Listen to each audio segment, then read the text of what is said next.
8-8 UTG.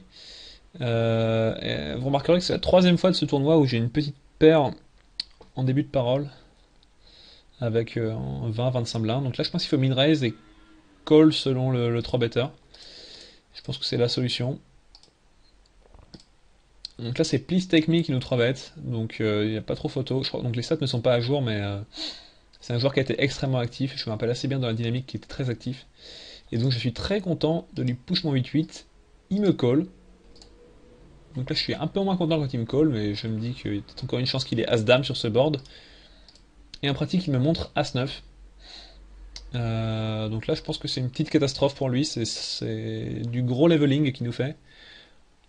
En gros, il s'est dit, ouais, peut-être qu'il va push en bluff en se disant que je suis trop actif. Ce qui n'est pas forcément impossible, mais disons que le gros de mes value end le crush tellement que même s'il y a quelques bluffs qui va dominer, c'est vraiment pas très malin, à mon avis. Dame 18 et un big blind. Là, à nouveau, on va pouvoir faire quelque chose. Là, je vais peut-être en surprendre certains, mais j'aime bien call ici. On a un joueur très actif, on a une main qui a une equity très bonne. 3 bêtes, c'est vraiment gâcher cette main, et je pense qu'il faut call ici. Maintenant, on tombe sur un board où j'aime bien reverse float, je pense. Je pense que j'aime bien check call, on peut aller spiker des pick backdoor. Et au pire, sur une check call et que ça check turn, on peut toujours bluffer la river. Lui-même check back. En général, quand je prends un check back sur un board comme ça, je me dis que ça sent le sapin, ça sent le vieux trap pourri. Parce que un joueur qui check back sur un board As-4-4, alors que souvent s'il a R, il va c-bet 100% du temps. Je pense qu'il a très souvent de la showdown value et j'ai pas envie forcément d'aller le contester, donc j'ai check fold la turn. Je suis assez content de moi, donc pour une fois j'ai fait ce que mon raisonnement indiquait. Ça si open son cut-off, on fold notre poubelle. Encore un queen 10 au bouton ce coup-là. Je pense qu'on va le min open.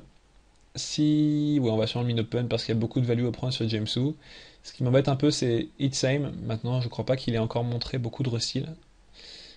S'il avait montré énormément de restyle à tapis, on pourrait limper le bouton ici avec Queen 10, j'aimerais bien. Pour autant, il y a de la value sur Jamesu. On n'a pas encore de raison de croire qu'on va se faire énormément restyle ici. Donc le min open est certainement meilleur.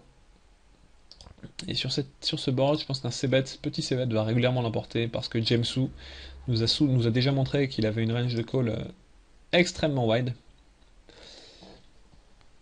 Et là, on a une décision de turn intéressante.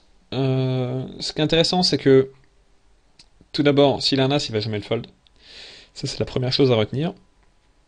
S'il a un 8, on sait pas trop ce qu'il va nous inventer. Donc on a double gut shot hein, maintenant. Je pense qu'il est sûrement.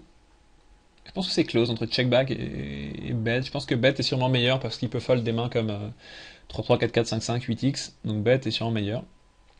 Même si on aimerait bien garder un peu de stack pour pouvoir jouer post-flop contre Jamesu justement. Mais bet est quand même sûrement meilleur. On va voir ce que j'ai choisi. Donc j'ai choisi un gros bet. Alors, je sais pourquoi j'ai bet ce montant. J'ai bet ce montant en me disant que je comptais pas 3 barrels. Parce que si je 3 barrelais, donc là je vais être très cher. Hein. Si je 3 barrelais, j'allais m'empaler dans un ASX qui n'allait jamais fold de toute façon.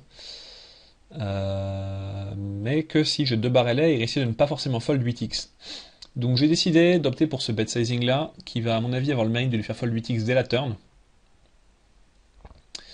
Et donc me faire moins perdre contre ASX d'ici à la river.